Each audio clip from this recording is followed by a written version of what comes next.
Good afternoon, everyone.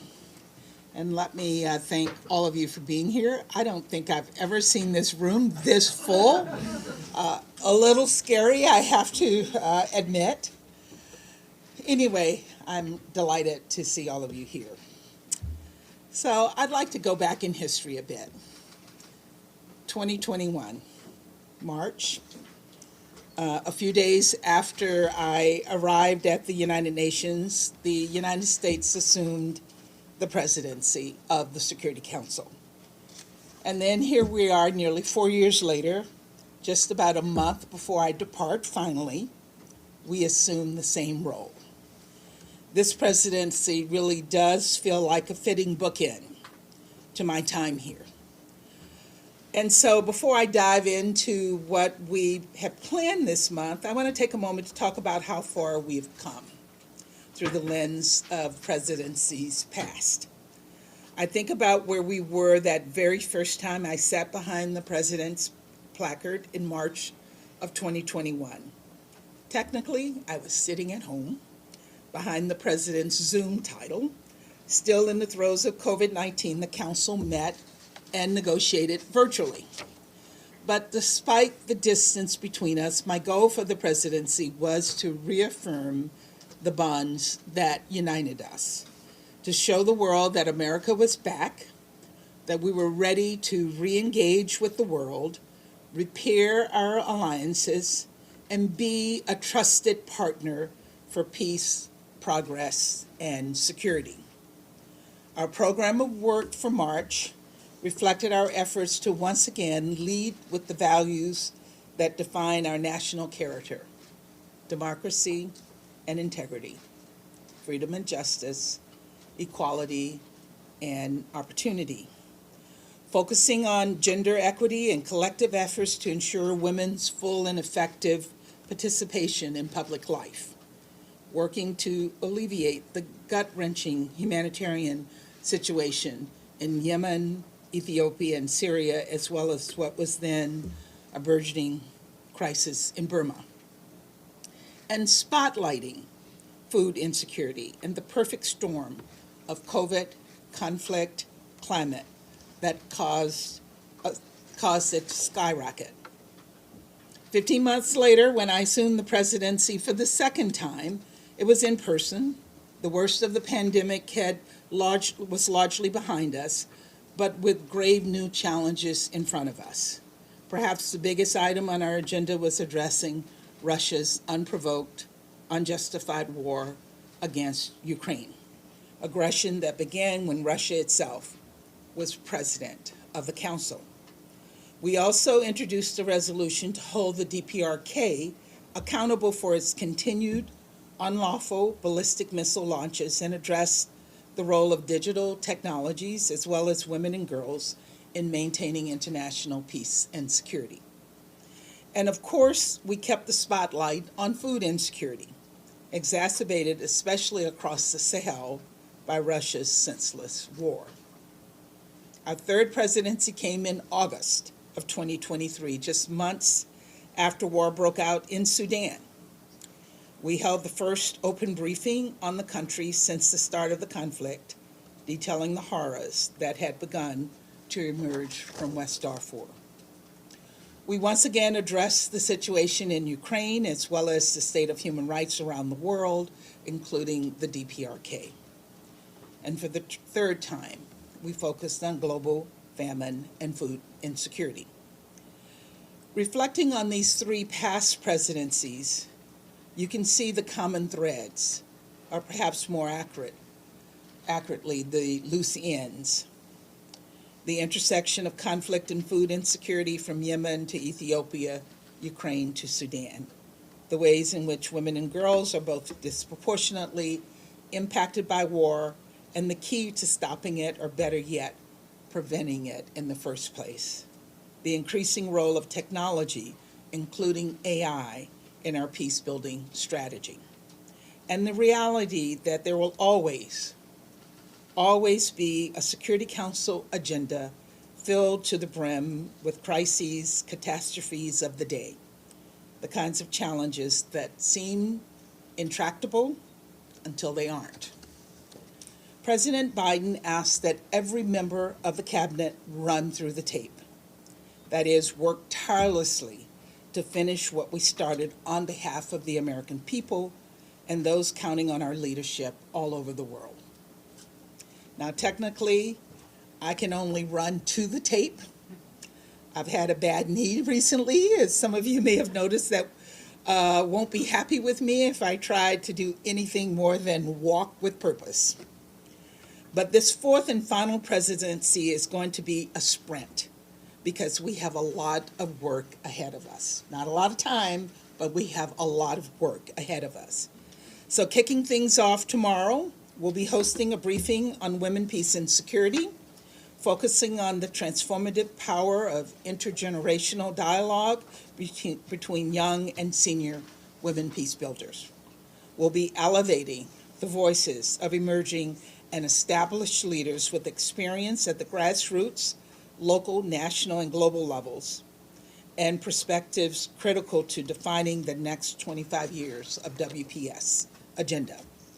Second, on December 19th, we'll convene to discuss the impact of artificial intelligence on international peace and security, building on our work the past 4 years, including through our landmark General Assembly resolution to govern AI with a focus on human rights, sustainable development, and capacity building.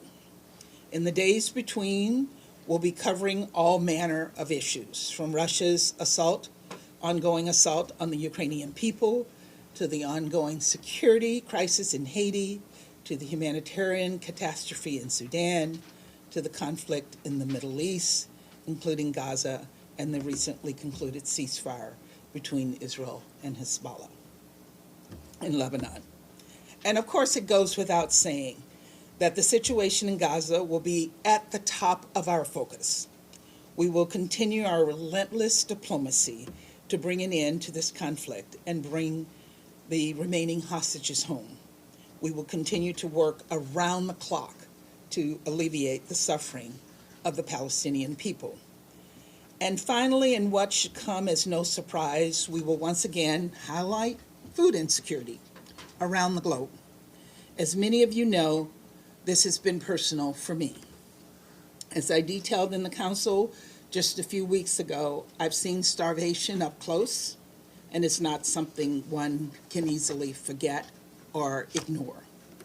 Today, significant and urgent action is needed more than ever before as hundreds of millions of people face food insecurity and many even famine. And so the United States will convene a high-level meeting on food insecurity on December 9th, focused on galvanizing actions toward achieving SDG 2, zero hunger. We'll be bringing together experts from across the international community to discuss where we've been, where we're going, and more importantly, where we are in the collective fight to end food security. Now, this presidency may be a bookend, but I'm under no delusions that this month will offer only happy endings. There's a reason we continue to focus on gender inequality and food insecurity, digital threats and regional conflicts, and that because these are stubborn challenges that unfortunately outlast any one presidency in the council or otherwise. That promise, that mission, is what keeps us coming back to the table even when change and democracy and diplomacy are hard. And yes, even when the future is uncertain, because we have no other option. Far too many people are relying on us, for us, to simply throw up our hands. And so instead, we will roll up our sleeves and continue our work. So with that, I'm happy to take your questions. It's good to see everyone. We'll start with Valeria. Thank you so much, Nate. Thank you, Ambassador, on behalf of the United Nations Correspondent Association for this press conference. We wish you the best of luck for the month ahead, and I think I express what all my colleagues think, saying thank you for the past 4 years of being open and always available, stopping at a stakeout. We really have appreciated that. So Valeria Robecco from ANSA Newswire. My question is on Syria. What diplomatic margins do you think are there to start negotiation in Syria right now? We have wanted those negotiations to take place for a very, very long time. It is the Assad regime who has ignored Security Council resolutions and refused to come to the table. The current situation on the ground is concerning. We are watching that situation very closely, and we will continue to engage with partners in the region to find a path to end to the conflict and for the situation to go back to calm. We have declared this entity a terrorist organization, and we want to find a path for the Syrian people to achieve security and peace. I'm going to sit down if you don't mind. Sure. Now, I'm going to do the middle. Okay. Go ahead. I can hear while I walk. Michelle. Thanks, Ambassador. Michelle Nichols from Reuters. You mentioned Gaza. Can you give us some sort of update on where the talks are at the moment to try and get a ceasefire in Gaza? What's holding it up? What makes you think you can get this done by January 20? And also, what is the US doing to, improve the aid situation, which is still as dire as ever? As I said in my remarks, our diplomatic efforts continue. I can't tell you exactly where the talks are. I can tell you that those efforts are continuing to be made with the hopes that we can get to a resolution. And on the humanitarian situation, again, the situation is dire. We are not in any way playing down how dire the situation is, but we're also on the ground every single day working to find a solution, working to ensure that food and other necessary assistance is being delivered to the Palestinian people. And more needs to be done in that area, and we're going to continue to work on that. Thanks. Amelie. Thanks. Amélie Botelier from AFP News Agency. My question is about Haiti. You and Ecuador have started negotiation to have the councils ask the Secretary General to reflect on the transformation of the MSS into a peacekeeping operation. The Security Council meeting a few days ago showed that some member states are not really happy with that. So can you update us about the negotiation, and do you plan to put this resolution to a vote soon? The negotiations are continuing, and as you mentioned, they are not easy. Because there are members of the council who have balked at the idea of a peacekeeping mission. But this is what the Haitian people have asked for. It's what the former prime minister asked for. It's what the new prime minister has asked for. And so we're working with other members of the council, with the Secretary General, as well as with others to work to get to a place where we can bring a peacekeeping mission forward.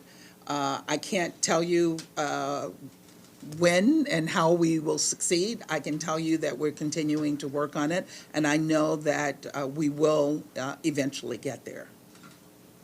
Go Maggie, then Sherwin, and then we'll Thank you, Ambassador. Okay, Margaret Bashir, Voice of America. Will you be spotlighting the situation in Sudan during the month? What do you have planned to do that? And President-elect Trump has nominated Elise Stefanik to succeed you. I just wonder if you have any advice for her. Well, yes, on Sudan. So we are looking at having a ministerial level meeting on Sudan sometime around the end of our presidency. We're looking at having this on the 19th as well. And on my replacement, I am here to give her, to answer any questions that she might have. I congratulate her for assuming this role, and I know that all of you and all of my colleagues in the Security Council will look forward to working with her. Sherwin? And maybe she should get a red jacket, right? So I will tell you about the red jacket. He always asks me these tough questions. That was not my question. I know. Next. I will look. If you look back in December, I always wear red in December. So you will see me wearing red almost every day in December. It's a tradition for me. Ambassador, the United States has threatened punitive measures against the International Criminal Court over its independent decision, both by the prosecutor and confirmed by the pretrial chamber, to issue arrest warrants against the Israeli leadership over the conduct of the war against Hamas in Gaza. Some accusing the United States of undermining global justice efforts, and that it has the potential, U.S. action has the potential to damage not only the court, but the conduct and the implementation of international law. The Japanese president of the court, Judge Tomoko Akane, said the court is being threatened by draconian economic sanctions by a permanent member of the Security Council as if it were a terrorist organization. How does the United States respond to this very specific criticism from allies of your own country? I can't respond to this other than to say that we have worked with the court in the past, but we do believe that this particular case against the Israelis is not justified. And does that warrant sanctions? Does that warrant punitive measures? Disagreeing with other institutions, allies? I mean, there have been specific countries named by certain Republican senators, including Canada, France, the United Kingdom. 124 member nations are members and party to the ICC. And we're not a party to the ICC, as you know, but I'm not going to comment on the comments that have been made about the ICC by Sanctions, others. is the threat of sanctions appropriate? Not going to comment. Pam? Sorry. Thank you so much, and we're looking forward to the month, Ambassador. It's, Thank you. Pamela Falk from News and the World Report. You have made, over the years, the last few years, food security a flagship of this administration, and you're looking to do it now.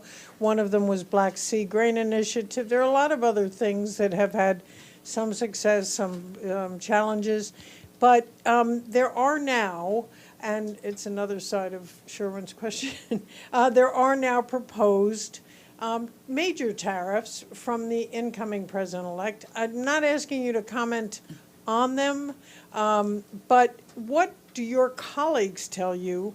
I have no doubt, I mean, we're all getting questions from them, like, what does this mean? Do you have concerns about supply chains with the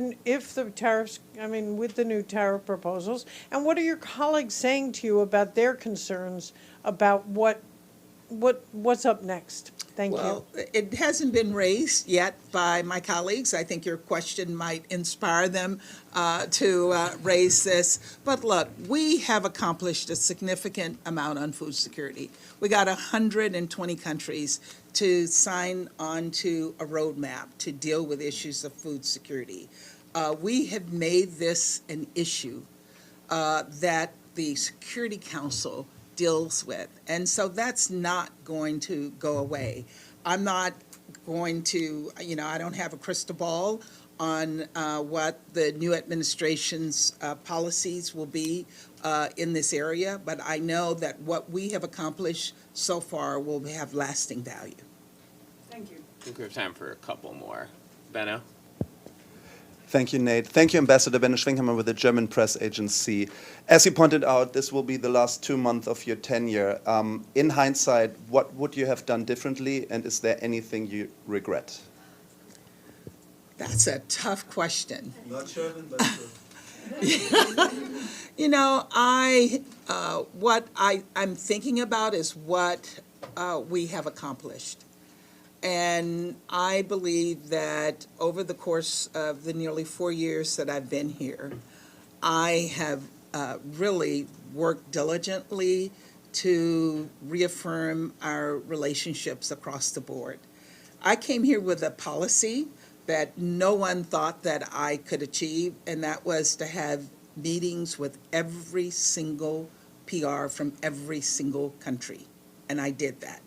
188. There are 4 or 5 that we don't meet with, but for all the countries that we meet with, I have met one-on-one or country to country with every single one of those countries. And what they have all said to me is that they have appreciated that.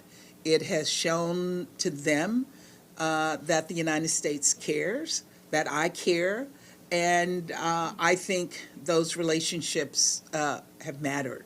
So I'm very, very proud of having accomplished that, bringing back our leadership, bringing back the respect that had diminished somewhat. And so I know that when I walk out the door next month, that people will appreciate the efforts that I made with my team to show them respect and to work with them to accomplish issues of common interest. But no regrets. You know, I'm not going to share my regrets. Yes, I have some regrets. You know, as we look back on the world, we have the responsibility to bring peace and security. And as I walk out the door, there is conflict going on all around the world. Sudan, DRC, Gaza, Syria. People are suffering. Millions of people are still displaced.